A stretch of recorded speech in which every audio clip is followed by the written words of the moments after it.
ਜੀ ਸਾਰਿਆਂ ਨੂੰ ਸਤਿ ਸ਼੍ਰੀ ਅਕਾਲ ਜੀ। ਸਾਡੇ ਅੱਜ ਦੇ ਪ੍ਰੋਗਰਾਮ ਖਬਰ ਤੇ ਨਜ਼ਰ ਇਸ ਨੂੰ ਸਪਾਂਸਰ ਕਰਦੇ ਨੇ ਖਾਲਸਾ ਇੰਸ਼ੋਰੈਂਸ ਏਜੰਸੀ ਵਾਲੇ, ਜਿਨ੍ਹਾਂ ਦੇ ਕੋਲੋਂ ਤੁਸੀਂ ਹਰ ਇੱਕ ਤਰੀਕੇ ਦੀ ਇੰਸ਼ੋਰੈਂਸ ਕਰਵਾ ਸਕਦੇ ਹੋ। Commercial insurance, worker comp, life insurance, health insurance, home auto insurance, liquor store, gas station insurance ਦੇ ਲਈ ਅੱਜ ਹੀ ਇਹਨਾਂ ਨੂੰ ਕਾਲ ਕਰੋ 408 272 2500 ਦੇ ਉੱਤੇ। ਨਾਲ ਹੀ ਕ੍ਰਿਸ਼ਨ ਧਨੋਤਾ ਯੂਨੀਵਰਸਿਟੀ, ਖਿੰਡਾ ਪਰਿਵਾਰ, Kent, Washington, Gurpal Sandhu Antelope, Harpreet Kaur Toor, Clovis, Karampal Singh, Jasjeet Kaur Grewal Clovis, Sarbjit Singh, Gurjot Gill Clovis, GN tire and lube ਵਾਲੇ, ਜਿਨ੍ਹਾਂ ਦੇ ਕੋਲੋਂ ਤੁਸੀਂ truck wash, oil change, air brake ਦਾ ਕੰਮ ਕਰਵਾ ਸਕਦੇ ਹੋ। ਨਵੇਂ ਪੁਰਾਣੇ ਟਾਇਰ ਵਾਜਿਬ ਕੀਮਤਾਂ 'ਤੇ ਖਰੀਦ ਸਕਦੇ ਹੋ। ਸੈਂਟਰਨੈਲਾ ਮਡੇਰਾ 'ਚ ਲੋਕੇਸ਼ਨ ਨੇ। ਕਾਲ ਨਿੰਮਾ ਸੋਹਤਾ 209 277 0113। ਗੁਰਪ੍ਰੀਤ ਸਿੰਘ, ਅਵਤਾਰ ਸਿੰਘ, ਗੁਰਮੀਤ ਸਿੰਘ, ਸੁਖਪ੍ਰੀਤ ਸਿੰਘ ਬੇਕਰਸਫੀਲਡ ਤੇ west coast truck driving school Fresno ਵਾਲੇ, ਜਿਹੜੇ ਕਿ ਤੁਹਾਨੂੰ ਟਰੱਕ ਦਾ ਲਾਇਸੈਂਸ ਵਧੀਆ ਸਿਖਲਾਈ ਦੇ ਕੇ ਲੈਣ ਦੇ ਵਿੱਚ ਸਹਾਇਤਾ ਕਰਦੇ ਨੇ। ਕਾਲ ਅਜੀਤ ਅਟਵਾਲ 559 374 45 41 ਦੇ ਉੱਤੇ। ਅਤੇ ਗੱਲਬਾਤ ਦਾ ਸਿਲਸਿਲਾ ਮਿੰਟੂ ਜੀ ਸ਼ੁਰੂ ਕਰਦੇ। ਕਹਿੰਦੇ BJP ਦੇ ਵਿਧਾਇਕ ਨੇ ਫਰਿਆਦ ਲੈ ਕੇ ਆਈ ਔਰਤ ਨਾਲ ਹੀ ਕੁੱਟਮਾਰ ਕਰਤੀ। ਬਿਲਕੁਲ ਕੁੱਟਮਾਰ ਕੀਤੀ ਹੈ। ਔਰ ਕਮਾਲ ਦੀ ਗੱਲ ਇਹ ਹੈ ਕਿ ਕੁੱਟਮਾਰ ਕਰਨ ਤੋਂ ਬਾਅਦ ਫਿਰ ਉਹਨੇ ਰਾਜਨੀਤੀ ਵੀ ਬੜੀ ਬਖੂਬੀ ਕੀਤੀ ਹੈ। ਦੋਵੇਂ ਚੀਜ਼ਾਂ ਹੀ ਕਰ ਲਈਆਂ ਨੇ। ਤਾਂ ਖੈਰ ਇਹ ਜਿਹੜੀ ਕੁੱਟਮਾਰ ਹੋਈ ਹੈ, ਕੁੱਟਮਾਰ ਕਰਨ ਵਾਲਾ ਹੈਗਾ ਵਿਧਾਇਕ ਭਾਰਤੀ ਜਨਤਾ ਪਾਰਟੀ ਦਾ ਬਲਰਾਮ ਥਾਵਾਨੀ, ਤੇ ਉਹਨੇ ਜਿਹਨੂੰ ਕੁੱਟਮਾਰ ਕੀਤੀ ਆ ਉਹ ਹੈਗੀ ਆ ਬੀਬੀ ਨੀਤੂ ਤੇਜਵਾਨੀ। ਮਾਮਲਾ ਕੀ ਸੀਗਾ ਕਿ ਜਿਹੜੀ ਬੀਬੀ ਆ ਨੀਤੂ ਤੇਜਵਾਨੀ ਉਹ NCP ਦੀ ਕਾਰਕੁਨ ਵੀ ਆ, ਯਾਨੀ ਜਿਹੜੀ ਨੈਸ਼ਨਲ ਕਾਂਗਰਸ ਪਾਰਟੀ ਆ, ਤਾਂ ਉਹਦੀ ਕਾਰਕੁਨ ਵੀ ਆ। ਉਹਦੇ ਵਿੱਚ ਹੋਇਆ ਕਿ ਇਹਨਾਂ ਨੇ ਕੁਛ ਪਾਣੀ ਦੇ ਮਾਮਲੇ ਤੇ ਅਣਗਹਿਲੀਆਂ ਕੀਤੀਆਂ ਹੋਈਆਂ। ਗੁਜਰਾਤ ਦੇ ਵਿੱਚ ਵੈਸੇ ਪਾਣੀ ਦਾ ਸੰਕਟ ਹੈ, ਉਹਦਾ ਕਈ ਸੂਬਿਆਂ ਦੇ ਵਿੱਚ ਇਹ ਸਭ ਕੁਛ ਚੱਲੀ ਜਾਂਦਾ। ਮੇਰੇ ਖਿਆਲ ਦੇ ਨਾਲ ਜਲਦੀ ਪੰਜਾਬ 'ਚ ਵੀ ਇਹ ਸੰਕਟ ਪਹੁੰਚ ਹੀ ਜਾਣਾ, ਜਿਸ ਤਰੀਕੇ ਨਾਲ ਚੀਜ਼ਾਂ ਚੱਲਦੀਆਂ ਪਈਆਂ। ਤਾਂ ਖੈਰ ਉਹ ਪਾਣੀ ਦੀ ਸਮੱਸਿਆ ਕੁਛ ਇਲਾਕਿਆਂ ਦੇ ਵਿੱਚ ਗੁਜਰਾਤ ਦੇ, ਤਾਂ ਇਹ ਬੀਬੀ ਜਿਹੜੀ ਆ ਉਹ ਗਈ ਸੀਗੀ ਸਮੱਸਿਆ ਲੈ ਕੇ ਦਾਦ ਫਰਿਆਦ ਕਰਨ। ਤੇ ਹੋਇਆ ਕਿ ਇਸ ਵਿਧਾਇਕ ਨੇ ਅੱਗੋਂ ਉਸ ਬੀਬੀ ਨੂੰ ਬੜੀ ਬੇਕਿਰਕੀ ਦੇ ਨਾਲ, ਬੜੀ ਬੇਦਿਲੀ ਦੇ ਨਾਲ ਕੁੱਟਿਆ। ਤੇ ਵੀਡੀਓ ਹੋ ਗਿਆ ਵਾਇਰਲ। ਪਹਿਲਾਂ ਤੇ ਕਹਿੰਦਾ ਰਿਹਾ ਮੈਂ ਤੇ ਜੀ ਸੈਲਫ ਡਿਫੈਂਸ ਦੇ ਵਿੱਚ ਸਭ ਕੁਛ ਕੀਤਾ, ਤੇ ਲੋਕ ਕਹਿੰਦੇ ਕਿ ਬੀਬੀ ਤੋਪ ਤੇ ਚੜ ਕੇ ਆਈ ਸੀਗੀ, ਉਹ ਤੇ ਦਾਦ ਫਰਿਆਦ ਲੈ ਕੇ ਆਏਗੀ। ਫਿਰ ਕਹਿੰਦਾ ਨਹੀਂ ਜੀ ਮੇਰੇ ਤੋਂ ਗਲਤੀ ਹੋ ਗਈ ਤੇ ਮੇਰੀਆਂ ਭੈਣਾਂ ਵਰਗੀ ਆ। ਤੇ ਮੁੜ ਕੇ ਕਰਦੇ ਕਰਾਉਂਦੇ ਆ ਜਦੋਂ ਮਾਮਲਾ ਜਿਹੜਾ ਉਹ ਪੂਰੇ ਮੀਡੀਆ ਦੇ ਵਿੱਚ ਫੈਲ ਗਿਆ। ਇਹ ਜਿਹੜੀ ਵੀਡੀਓ ਸੀਗੀ ਉਹ ਸਾਰਿਆਂ ਨੇ ਵੇਖ ਕੇ ਲਾਹਨਤਾਂ ਪਾਈਆਂ। ਤੇ ਫਿਰ ਇਹ ਉਸ ਬੀਬੀ ਦੇ ਘਰੇ ਪਹੁੰਚ ਗਿਆ, ਜਿਹੜੀ ਹਸਪਤਾਲੋਂ ਛੁੱਟੀ ਲੈ ਕੇ ਆਈ, ਕਿਉਂਕਿ ਸੱਟਾਂ ਮਾੜੀਆਂ ਮੋਟੀਆਂ ਲੱਗੀਆਂ ਸਨ। ਤੇ ਜਦੋਂ ਉਹ ਘਰੇ ਗਈ ਇਹ ਮਗਰੇ ਚੱਲ ਗਿਆ। ਫਿਰ ਇਹਨੇ ਜਾ ਕੇ ਅੱਗੇ ਆਪਣਾ ਗੁੱਟ ਰੱਖ ਦਿੱਤਾ, ਕਹਿੰਦਾ ਕਿ ਲੈ ਭੈਣੇ ਬੰਨ ਰੱਖੜੀ। ਤੇ ਰੱਖੜੀ ਬਣਾ ਕੇ ਫਿਰ ਉਹਨੇ ਸਾਰਾ ਕੁਛ ਮਾਮਲਾ ਜਿਹੜਾ ਨਿਬੇੜ ਦਿੱਤਾ। ਤੇ ਕਹਿੰਦਾ ਕਿ ਦੇਖੋ ਜੀ ਮੈਂ ਤੇ ਸਾਰਾ ਕੁਛ ਜਿਹੜਾ ਮਾਮਲਾ ਸੌਟ ਆਊਟ ਕਰ ਲਿਆ। ਤੇ ਇਹ ਕਹਿੰਦਾ ਕਿ ਮੇਰੀ ਛੋਟੀ ਭੈਣ ਆ, ਜੋ ਵੀ ਹੋਇਆ ਤੇ ਉਹ ਬੜਾ ਮੰਦਭਾਗਾ। ਹੁਣ ਸਾਰਾ ਕੁਛ ਜਿਹੜਾ ਗਿਲਾ ਸ਼ਿਕਵਾ ਉਹ ਅਸੀਂ ਭੁਲਾ ਦਿੱਤਾ। ਉਹ ਜਿਹੜੀ ਬੀਬੀ ਸੀਗੀ ਉਹ ਵੀ ਮੀਡੀਆ ਦੇ ਸਾਹਮਣੇ ਆ ਗਈ। ਤੇ ਉਹਨੂੰ ਜਦੋਂ ਪੁੱਛਿਆ, ਰਿਪੋਰਟਰਾਂ ਨੇ ਉਹਨਾਂ ਨੂੰ ਸਵਾਲ ਕੀਤਾ ਕਿ ਕੋਈ ਭੈਣਾਂ ਨੂੰ ਵੀ ਇਸ ਤਰ੍ਹਾਂ ਥੱਪੜ ਮਾਰਦਾ, ਤੇ ਉਹ ਬੀਬੀ ਕਹਿੰਦੀ ਕਿ ਨਹੀਂ ਉਹ ਮੇਰੇ ਵੱਡੇ ਭਾਈ ਆ, ਕੋਈ ਗੱਲ ਨਹੀਂ ਹੈ, ਕੋਈ ਦਿੱਕਤ ਨਹੀਂ ਹੈ। ਤੇ ਫਿਰ ਰਿਪੋਰਟਰ ਨੇ ਕਿਸ ਨੇ ਸਵਾਲ ਕੀਤਾ, ਕਹਿੰਦੇ ਕਿ FIR ਉਹਨੂੰ ਕਿਸ ਤਰ੍ਹਾਂ ਵਾਪਸ ਲਓਗੇ, ਕਿਉਂਕਿ FIR ਤੇ ਹੋ ਗਈ ਆ। ਤੇ ਉਹ ਜਿਹੜੀ ਬੀਬੀ ਸੀਗੀ ਉਹ ਕੋਲ ਖੜੇ ਜਿਹੜੇ ਹੋਰ ਸੀਗੇ 5-7 ਬੰਦੇ, ਉਹਨਾਂ ਚ ਇੱਕ ਬੰਦੇ ਵੱਲ ਵੇਖਣ ਲੱਗ ਪਈ ਕਿ ਹੁਣ ਮੈਂ ਜਵਾਬ ਕੀ ਦੇਵਾਂ।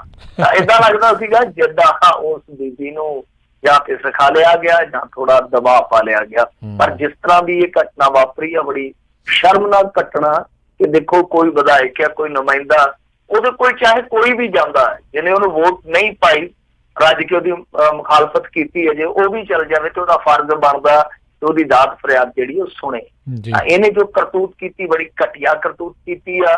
ਤੇ ਮੇਰੇ ਖਿਆਲ ਦੇ ਨਾਲ ਇਹ ਨਹੀਂ ਆ ਕਿ ਚਲੋ ਠੀਕ ਹੈ ਜੇ ਉਸ ਬੀਬੀ ਨੇ ਮਾਫ਼ ਕਰ ਦਿੱਤਾ, ਕੋਈ ਦਬਾਅ ਨਹੀਂ ਹੈ ਉਹਦੇ ਤੋਂ, ਤਾਂ ਠੀਕ ਹੈ, ਅਸੀਂ ਕੁਛ ਨਹੀਂ ਕਰ ਸਕਦੇ। ਪਰ ਰੌਲਾ ਇਹ ਆ ਕਿ ਪਾਰਟੀ ਤੇ ਕਰ ਸਕਦੀ ਹੈ ਨਾ, ਪਾਰਟੀ ਤੇ ਉਹਦੇ ਤੋਂ ਜਵਾਬ ਤਲਬੀ ਕਰ ਸਕਦੀ ਹੈ ਕਿ ਹਾਂ ਭਾਈ ਤੇਰੀ ਕਰਤੂਤ ਕੀ ਆ। ਸੋ ਪਾਰਟੀ ਨੂੰ ਜ਼ਰੂਰ ਚਾਹੀਦਾ ਕਿ ਇਹੋ ਜਿਹੇ ਬੰਦੇ ਜਿਹੜੇ ਆਪ ਹੁਦਰੀਆਂ ਕਰਦੇ ਆ, ਜਿਹੜੇ ਬੇਮੁਹਾਰੇ ਤੁਰੇ ਫਿਰਦੇ ਆ, ਘੱਟੋ ਘੱਟ ਉਹਨਾਂ ਤੇ ਕੋਈ ਲਗਾਮ ਜਿਹੜੀ ਆ ਸ਼ਾਸਨ ਦੀ ਕੱਸੀ ਜਾਵੇ। ਜੀ ਬਿਲਕੁਲ। ਅਗਲੀ ਮਿੰਟੂ ਜੀ ਗੱਲ ਕਰਦੇ, ਕਹਿੰਦੇ ਕੈਪਟਨ ਸਨਾਉੱਲਾ ਦੀ ਨਾਗਰਿਕਤਾ ਬਾਰੇ ਭੰਬਲ ਭੂਸਾ ਹੋਰ ਡੂੰਘਾ ਹੋਇਆ। ਦੇਖੋ ਕੈਪਟਨ ਸਨਾਉਲਾ ਦਾ ਮਸਲਾ ਕੀ ਆ ਕਿ ਇਹਨਾਂ ਨੇ ਇੱਥੇ ਦਾ ਨਾਗਰਿਕ ਨਾ ਹੋਣਾ ਘੋਸ਼ਿਤ ਕਰ ਦਿੱਤਾ ਸੀ, ਐਲਾਨ ਦਿੱਤਾ ਸੀਗਾ ਕਿ ਇਹ ਇੱਥੋਂ ਦੇ ਨਾਗਰਿਕ ਨਹੀਂ ਹੈ ਕੈਪਟਨ ਸਨਾਉਲਾ। ਤਾਂ ਕੈਪਟਨ ਸਨਾਉਲਾ ਦਾ ਮਾਮਲਾ ਇਹ ਆ ਕਿ ਇਹ ਬਹੁਤ ਲੰਮੇ ਸਮੇਂ ਤੱਕ ਫੌਜ ਦੇ ਵਿੱਚ ਸੇਵਾਵਾਂ ਦਿੰਦੇ ਰਹੇ ਆ। ਅੱਜ ਜਿਹੜਾ ਇਹਨਾਂ ਨੂੰ ਐਲਾਨ ਕਰ ਦਿੱਤਾ ਕਿ ਹਾਂਜੀ ਇਹ ਇੱਥੋਂ ਦੇ ਨਾਗਰਿਕ ਹੀ ਨਹੀਂ ਹੈ, ਪਰ ਇਹਨਾਂ ਨੇ ਆਪਣੀ ਸਰਵਿਸ ਜਿਹੜੀ ਹੈ ਪੂਰੀ ਦੀ ਪੂਰੀ ਉਹ ਆਰਮੀ 'ਚ ਕੀਤੀ ਹੋਈ, ਤਾਂ ਹੀ ਉਹਨਾਂ ਦੇ ਨਾਮ ਦੇ ਮੂਹਰੇ ਕੈਪਟਨ ਲੱਗਦਾ। ਜਿੱਦਾਂ ਆਪਣੇ ਇੱਧਰ ਇੱਕ ਹੈਗਾ ਕੈਪਟਨ ਅਮਰਿੰਦਰ ਸਿੰਘ। ਤਾਂ ਕੈਪਟਨ ਸਨਾਉਲਾ ਜਦੋਂ ਰਿਟਾਇਰ ਹੋ ਗਿਆ ਉਸ ਤੋਂ ਬਾਅਦ ਉਹ ਚਲੇ ਗਿਆ ਸੀ ਮੇਰੇ ਖਿਆਲ ਦੇ ਨਾਲ ਅਸਮ ਬਾਰਡਰ ਪੁਲਿਸ ਦੇ ਵਿੱਚ, ਉਹਨੇ ਜੁਆਇਨ ਕਰ ਲਈ ਸੀ। ਤਾਂ ਹੁਣ ਇਹ ਲਿਆਏ ਆ, ਤੁਹਾਨੂੰ ਪਤਾ ਹੀ ਆ ਕਿ ਜਿਸ ਤਰੀਕੇ ਨਾਲ ਇਹਨਾਂ ਨੇ ਅਸਮ ਦੇ ਵਿੱਚ ਉਹ ਲਿਆਂਦਾ ਨਾਗਰਿਕਤਾ ਵਾਲਾ ਕੰਮ, ਉਹ ਕੌਮੀ ਰਜਿਸਟਰ ਲਿਆਂਦਾ ਇਹਨਾਂ ਨੇ, ਉੱਥੇ ਨਾਗਰਿਕਤਾ ਜਿਹੜੀ ਪਛਾਣਨੀ ਸ਼ੁਰੂ ਕਰ ਦਿੱਤੀ, ਸ਼ਰਤਾਂ ਰੱਖੀਆਂ। ਤਾਂ ਉਹਦੇ ਵਿੱਚ ਹੋਇਆ ਕੀ ਆ ਕਿ ਸਨਾਉਲਾ ਨੂੰ ਇਹ ਐਲਾਨਿਆ ਕਿ ਇਹ ਗੈਰ ਭਾਰਤੀ ਨਾਗਰਿਕ ਆ। ਜਦੋਂ ਇਹਨਾਂ ਕਹਿ ਦਿੱਤਾ ਤਾਂ ਜੋ ਕਾਇਦਾ ਕਾਨੂੰਨ ਹੁਣ ਨਿਸ਼ਚਿਤ ਕੀਤਾ ਗਿਆ ਉਹਦੇ ਮੁਤਾਬਕ ਸਨਾਉਲਾ ਨੂੰ ਹਿਰਾਸਤ 'ਚ ਲੈ ਲਿਆ ਗਿਆ। ਹੁਣ ਜਿਹੜਾ ਬੰਦਾ ਸਾਰੀ ਜ਼ਿੰਦਗੀ ਇਸ ਮੁਲਕ ਦੀ ਮਿੱਟੀ ਵਾਸਤੇ ਲੜਦਾ ਰਿਹਾ, ਪਤਾ ਨਹੀਂ ਕਿੰਨੇ ਧੱਕੇ ਧੋੜੇ ਖਾਧੇ ਹੋਣੇ ਆਪਣੀ ਪੂਰੀ ਸਰਵਿਸ ਦੇ ਵਿੱਚ, ਤਾਂ ਉਸ ਬੰਦੇ ਨੂੰ ਚੱਕ ਕੇ ਨਜ਼ਰਬੰਦ ਕਰ ਦਿੱਤਾ ਗਿਆ, ਹਿਰਾਸਤ 'ਚ ਲੈ ਲਿਆ ਗਿਆ ਉਹਦੇ ਪਰਿਵਾਰ ਨੂੰ।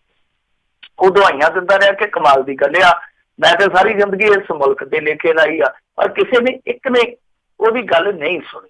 ਤਾਂ ਹੋਇਆ ਕੀ ਆ ਕਿ NDTV ਨੇ ਥੋੜੀ ਜਿਹੀ ਇਸ ਮਾਮਲੇ ਦੇ ਵਿੱਚ ਖੋਜਬੀਨ ਕੀਤੀ, ਤਾਂ ਉਸ ਅਫਸਰ ਨੂੰ ਲੱਭਿਆ ਗਿਆ ਜਿਹਨੇ ਇਹਦੀ ਘੋਖ ਕੀਤੀ ਸੀਗੀ ਕਿ ਹਾਂ ਭਾਈ ਇਹ ਬੰਦਾ ਇੰਡੀਅਨ ਨਾਗਰਿਕ ਹੈ ਜਾਂ ਨਹੀਂ ਹੈ, ਕਾਗਜ਼ਾਂ ਦੇ ਮੁਤਾਬਕ ਬਣਦਾ ਜਾਂ ਨਹੀਂ ਬਣਦਾ। ਉਹ ਕਾਫੀ ਲੰਮਾ ਚੌੜਾ ਮਾਮਲਾ, ਕਦੇ ਆਪਾਂ ਤਫਸੀਲ ਪੂਰਵਕ ਉਹਦੇ ਤੇ ਵੀ ਝਾਤ ਪਾ ਲਵਾਂਗੇ ਕਿ ਜਿਸ ਤਰ੍ਹਾਂ ਇਹਨਾਂ ਨੇ ਸ਼ਰਤਾਂ ਰੱਖੀਆਂ ਹੋਈਆਂ ਨੇ। ਤਾਂ ਉਹਦੇ ਵਿੱਚ ਇਹਨਾਂ ਨੇ ਸਾਰਿਆਂ ਦੀ ਛਾਣਬੀਨ ਕਰਨੀ ਸੀਗੀ ਕਿ ਇਲੀਗਲ ਢੰਗ ਦੇ ਨਾਲ ਇੱਥੇ ਕੌਣ ਰਹਿ ਰਿਹਾ। ਤਾਂ ਉਹ ਦਸਤਾਵੇਜ਼ ਜਿਹੜੇ ਕਿ ਮਤਲਬ ਕਿ 1971 ਤੋਂ ਪਹਿਲਾਂ ਦੇ ਬਣੇ ਆ ਜਾਂ 1951 ਤੋਂ ਬਾਅਦ ਦੇ ਬਣੇ ਆ, ਉਹ ਇਸ ਤਰ੍ਹਾਂ ਦਾ ਪੈਮਾਨਾ ਰੱਖਿਆ ਗਿਆ ਸੀਗਾ। ਤਾਂ ਜਿਹੜੇ ਬੰਦੇ ਨੇ ਘੋਖ ਕੀਤੀ ਸੀਗੀ, ਜਿਹੜੇ ਅਫਸਰ ਨੇ, ਉਹਦਾ ਸੀਗਾ ਚੰਦਰਾਮਲ ਦਾਸ। ਤਾਂ ਜਦੋਂ ਉਹਨੂੰ ਲੱਭਿਆ ਗਿਆ, ਉਹਦੇ ਨਾਲ ਜਦੋਂ ਗੱਲਬਾਤ ਕੀਤੀ ਗਈ ਤੇ ਉਹਨੇ ਹੋਰ ਹੀ ਕੱਛ ਚੋਂ ਮੁੰਗਲੀ ਕੱਢ ਦਿੱਤੀ। ਉਹ ਕਹਿੰਦਾ ਕਿ ਅਸਲ ਦੇ ਵਿੱਚ ਇਹ ਸਨਾਉਲਾ ਹੈ ਹੀ ਨਹੀਂ ਸੀਗਾ, ਮੈਂ ਜਿਹਦੀ ਜਾ ਕੇ ਪੜਤਾਲ ਕੀਤੀ ਸੀ ਉਹ ਸਨਾਉਲਾ ਤੇ ਮਜ਼ਦੂਰ ਸੀਗਾ। ਹੁਣ ਮੈਨੂੰ ਨਹੀਂ ਪਤਾ ਕਿ ਇਹ ਕਿੱਥੇ ਕਨਫਿਊਜ਼ਨ ਹੋਈ ਆ, ਹੋ ਸਕਦਾ ਪ੍ਰਸ਼ਾਸਕੀ ਪੱਧਰ ਤੇ ਕੋਈ ਨਾ ਕੋਈ ਚੂਕ ਹੋ ਗਈ ਹੋਵੇ। ਉਹ ਕਹਿੰਦਾ ਕਿ ਇਹ ਜਿਹੜੇ ਦੂਜੇ ਵਿਅਕਤੀ ਦੇ ਰਿਕਾਰਡ ਆ ਉਹ ਸ਼ਾਇਦ ਦੂਜੇ ਵਿਅਕਤੀ ਦੇ ਨਾਮ ਤੇ ਚਲੇ ਗਏ ਆ। ਸੋ ਇੱਥੇ ਲੱਗਦਾ ਕਿ ਮਾਮਲਾ ਜਿਹੜਾ ਗੜਬੜ ਹੋ ਗਿਆ। ਸੋ ਇੱਕ ਗੜਬੜ ਦਾ ਅੰਦੇਸ਼ਾ ਜਿਹੜਾ ਉਹ ਜਿੱਦਾਂ ਜਤਾਇਆ ਜਾ ਰਿਹਾ ਸੀਗਾ ਉਹ ਬਿਲਕੁਲ ਸਾਫ਼ ਹੋਇਆ। ਪਰ ਹੁਣ ਇਹਦੇ ਤੇ ਜਲਦੀ ਮੇਰੇ ਖਿਆਲ ਦੇ ਨਾਲ ਸਾਰੀਆਂ ਚੀਜ਼ਾਂ ਸਾਫ਼ ਹੋਣੀਆਂ ਚਾਹੀਦੀਆਂ, ਕਿਉਂਕਿ ਨਾ ਸਿਰਫ ਇੱਕ ਬੰਦੇ ਦੀ ਨਾਗਰਿਕਤਾ ਦਾ ਸਵਾਲ ਆ, ਬਲਕਿ ਇਹ ਵੇਖੋ ਕਿ ਉਸ ਬੰਦੇ ਨੇ ਜੋ ਸੇਵਾ ਦਿੱਤੀ ਹੈ ਉਹਦੇ ਬਦਲੇ ਸਿਲਾ ਦੇਣ ਦਾ ਕੀ ਸਵਾਲ ਆ, ਅਸੀਂ ਸਿਲਾ ਕਿਸ ਤਰ੍ਹਾਂ ਦਾ ਦੇਵਾਂਗੇ। ਤੇ ਜੇ ਮੰਨ ਲਓ ਏਦਾਂ ਦੀ ਕੋਈ ਉਕਾਈ ਹੋਈ ਆ, ਏਦਾਂ ਦੀ ਕੋਈ ਚੂਕ ਦਾ ਮਾਮਲਾ ਜਿੱਥੇ ਕੋਈ ਗੜਬੜ ਹੋ ਗਈ ਆ, ਤਾਂ ਮੇਰੇ ਖਿਆਲ ਦੇ ਨਾਲ ਮਾਫੀ ਮੰਗਣੀ ਚਾਹੀਦੀ ਔਰ ਇਹਨਾਂ ਨੂੰ ਮੁਆਵਜ਼ਾ ਵੀ ਦੇਣਾ ਚਾਹੀਦਾ ਜਿਸ ਤਰੀਕੇ ਦੇ ਨਾਲ ਇਹਨਾਂ ਨੂੰ ਹਰਾਸ ਕੀਤਾ ਗਿਆ। ਤਾਂ ਦੇਖਦੇ ਇਸ ਮਾਮਲੇ 'ਚ ਕੀ ਬਣਦਾ। ਪਰ ਸਨਾਉਲਾ ਹੋਰਾਂ ਦੇ ਨਾਲ ਜੋ ਹੋ ਰਿਹਾ ਉਹ ਕਿਸੇ ਫਿਲਮੀ ਕਹਾਣੀ ਤੋਂ ਘੱਟ ਨਹੀਂ। ਇਹ ਸਾਰੀ ਸਰਵਿਸ ਆਰਮੀ ਦੇ ਵਿੱਚ ਕੀਤੀ ਹੋਵੇ, ਫਿਰ ਆ ਕੇ ਅਸਮ ਬਾਰਡਰ ਪੁਲਿਸ ਜੁਆਇਨ ਕਰ ਲਈ ਹੋਵੇ, ਤੇ ਅੰਤ ਦੇ ਵਿੱਚ ਤੁਹਾਨੂੰ ਕਿਹਾ ਜਾਵੇ ਕਿ ਭਾਈ ਤੁਸੀਂ ਇਸ ਦੇਸ਼ ਦੇ ਨਾਗਰਿਕ ਹੈ ਨਹੀਂ, ਆਓ ਗੁੱਟੋ ਫੜ ਕੇ ਤੁਹਾਨੂੰ ਹਵਾਲਾ 'ਚ ਪਾਉਣੇ। ਜੀ ਅਗਲੀ ਜਿਹੜੀ ਆ ਗੱਲ ਕਰਦੇ ਮਿੰਟੂ ਜੀ ਵੀ ਜਿਹੜੀਆਂ ਲੋਕ ਸਭਾ ਚੋਣਾਂ ਤੋਂ ਪਹਿਲਾਂ ਇਹ ਜਿਹੜਾ ਮਹਾਂ ਗੱਠਜੋੜ ਬਣਿਆ ਸੀ, ਕਹਿੰਦੇ ਉਚਾਈਅਤ ਰੇਡ ਮਾਇਆਵਤੀ ਨੇ ਅੱਡ ਚੋਣ ਲੜਨ ਦਾ ਸੰਕੇਤ ਦਿੱਤਾ। ਮੈਨੂੰ ਲੱਗਦਾ ਇਹ ਤਾਂ ਹੋ ਹੀ ਜਾਣਾ ਸੀ ਅਕਸਰ। ਹਾਂ ਬਿਲਕੁਲ, ਉਹ ਜਿਵੇਂ ਆਉਂਦੇ ਹੁੰਦੇ ਨੇ ਆਪਣੇ ਪੰਜਾਬੀ ਪਹਿਲਾਂ ਗਾਣਾ ਗਾਉਂਦੇ ਹੁੰਦੇ, ਪੁਰਾਣਾ ਗਾਣਾ, ਮੇਲੇ ਵਿੱਚ ਲੱਗੀਆਂ ਟੁੱਟੀਆਂ ਨਹਿਰ ਦੇ ਪੁਲਾਂ ਦੇ ਉੱਤੇ ਆ ਕੇ, ਇਸ ਤਰ੍ਹਾਂ ਹੀ ਹੁੰਦਾ, ਮੇਲੇ 'ਚ ਲੱਗੀਆਂ ਨਹਿਰ ਦੇ ਪੁਲਾਂ ਤੇ ਆ ਕੇ ਟੁੱਟ ਜਾਂਦੀਆਂ ਨੇ। ਤਾਂ ਹੋਇਆ ਕੀ ਸੀਗਾ ਕਿ ਦੇਖੋ ਇਹ ਜਿਹੜਾ ਅਲਾਇੰਸ ਕੀਤਾ ਗਿਆ ਸੀਗਾ ਉਹ ਬੜੇ ਵੱਡੇ ਦਮਗਜੇ ਮਾਰਦਾ ਸੀਗਾ ਕਿ ਇਸ ਤਰ੍ਹਾਂ ਕਰ ਦਿਆਂਗੇ ਉਸ ਤਰ੍ਹਾਂ ਕਰ ਦਿਆਂਗੇ, ਪਰ ਹੋਇਆ ਕੱਖ ਨਹੀਂ। ਸੋ ਭਾਰਤੀ ਜਨਤਾ ਪਾਰਟੀ ਨੇ UP ਵੀ ਜਿਹੜਾ ਪੂੰਝ ਦਿੱਤਾ। ਤਾਂ ਉਸ ਤੋਂ ਬਾਅਦ ਇਹ ਚੀਜ਼ਾਂ ਜਿਹੜੀਆਂ ਸੀਗੀਆਂ ਉਹ ਸਾਫ਼ ਹੀ ਸੀਗੀਆਂ ਕਿ ਇਹ ਰੌਲੇ ਦਾ ਸ਼ਿਕਾਰ ਹੋਣਗੀਆਂ। ਤਾਂ ਹੁਣ ਇੱਥੋਂ ਤੱਕ ਰੌਲਾ ਪਹੁੰਚ ਗਿਆ ਵਾ ਕਿ ਮਾਇਆਵਤੀ ਆਪਣੇ ਕਾਡਰ ਨੂੰ ਕਹਿ ਰਹੀ ਆ ਕਿ ਦੇਖੋ ਅਲਾਇੰਸ ਦੇ ਭੁਲੇਖੇ ਨਾ ਰਹੋ, ਪਾਰਟੀ ਨੂੰ ਮਜ਼ਬੂਤ ਕਰੋ। ਕਹਿੰਦਾ ਪਾ ਦਿਓ, ਕਹਿੰਦੇ ਕਿ ਇਕੱਲੇ ਚਲੋ, ਅਕੇਲਾ ਚੱਲ ਉਹ ਗਾਣਾ ਸੀਗਾ ਨਾ ਜਿੱਦਾਂ। ਤਾਂ ਇਹਨਾਂ ਨੇ ਐਲਾਨ ਕਰ ਦਿੱਤਾ। ਹੁਣ ਕਿਉਂਕਿ ਦੇਖੋ ਉੱਤਰ ਪ੍ਰਦੇਸ਼ ਦੇ ਵਿੱਚ ਜਿੱਦਾਂ ਆਪਣੇ ਇੱਥੇ ਪੰਜਾਬ ਦੇ ਵਿੱਚ ਪੇਚ ਫਸਿਆ ਹੋਇਆ ਨਾ ਕਿ ਕਈ ਥਾਵਾਂ ਤੇ ਜ਼ਿਮਨੀ ਚੋਣਾਂ ਹੋ ਸਕਦੀਆਂ, ਤਾਂ ਉੱਤਰ ਪ੍ਰਦੇਸ਼ ਦੇ ਵਿੱਚ ਵੀ ਤਕਰੀਬਨ 11 ਸੀਟਾਂ ਤੇ ਵਿਧਾਨ ਸਭਾ ਦਾ ਉਪ ਇਲੈਕਸ਼ਨ ਜਿਹੜਾ ਹੋਣਾ, ਜਿਹਨੂੰ ਆਪਾਂ ਜ਼ਿਮਨੀ ਚੋਣ ਕਹਿ ਦਿੰਦੇ ਆ।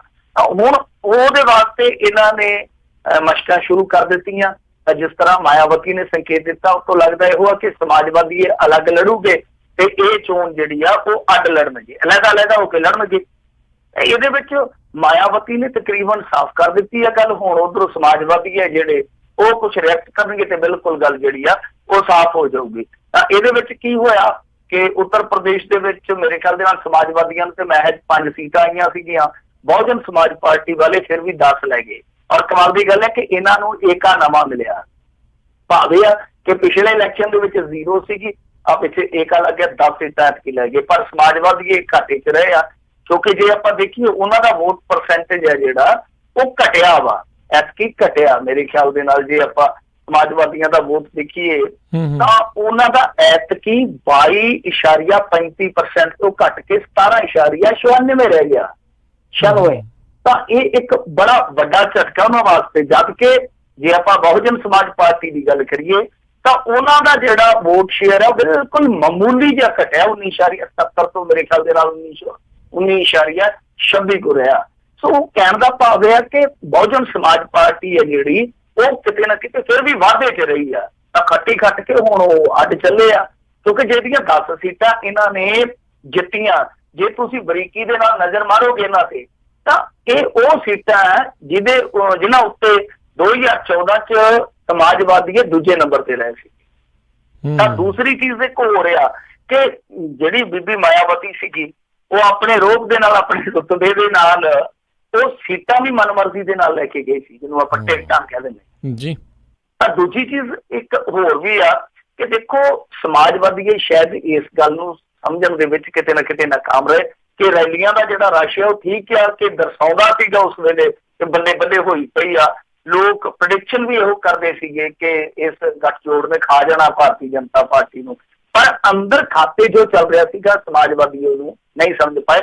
ਜਦ ਕਿ ਬਹੁਜਨ ਸਮਾਜਵਾਦ ਜਿਹੜੀ ਹੈਗੀ ਆ ਬਹੁਜਨ ਸਮਾਜਵਾਦ ਪਾਰਟੀ ਉਹ ਕਿਤੇ ਨਾ ਕਿਤੇ ਸਮਝ ਗਈ ਕਿ ਜਿਹੜਾ ਮਾਮਲਾ ਹੈ ਉਹ ਮੁਸਲਮਾਨ ਵੋਟਾਂ ਤੇ ਬਹੁਤ ਜ਼ਿਆਦਾ ਨਿਰਭਰ ਕਰਦਾ। ਤਾਂ ਜਿਹੜੀ ਹੁਣ ਇਹ ਇੱਕ ਦੂਜੇ ਤੇ ਇਲਜ਼ਾਮ ਤਰਾਸ਼ੀ ਕਰਦੇ ਪਏ ਆ, ਜਿੱਦਾਂ ਇਹ ਕਹਿੰਦੇ ਆ ਕਿ ਜੱਟਾਂ ਦੇ ਵੋਟ ਸਾਨੂੰ ਨਹੀਂ ਪਏ, ਖਾਸ ਤੌਰ ਤੇ ਯਾਦਵਾਂ ਦੇ ਬਹੁਜਨ ਸਮਾਜ ਪਾਰਟੀ ਵਾਲੇ ਕਹਿੰਦੇ ਆ, ਉਹ ਕਹਿੰਦੇ ਆ ਕਿ ਜੀ ਸਾਨੂੰ ਇਹਨਾਂ ਦੇ ਦਲਿਤ ਵੋਟ ਜਿਹੜੇ ਉਹ ਟ੍ਰਾਂਸਫਰ ਨਹੀਂ ਹੋਏ। ਤਾਂ ਦੋਨੇ ਹੀ ਇੱਕ ਦੂਜੇ ਤੇ ਦੋਸ਼ ਲਾਉਣ ਲੱਗ ਪਏ, ਪਰ ਹਕੀਕਤ ਇਹ ਆ ਕਿ ਚਾਹੇ ਉਹ ਯਾਦਵ ਹੋਣ, ਚਾਹੇ ਜਾਟ ਹੋਣ, ਚਾਹੇ ਦਲਿਤ ਹੋਣ, ਐਤਕੀ ਬਹੁ ਗਿਣਤੀ ਚ ਲੋਕ ਜਿਹੜੇ ਸੀਗੇ ਉਹ ਦੂਸਰੇ ਪਾਸੇ ਹਿੰਦੂ ਬਣ ਕੇ ਚਲੇ ਗਏ।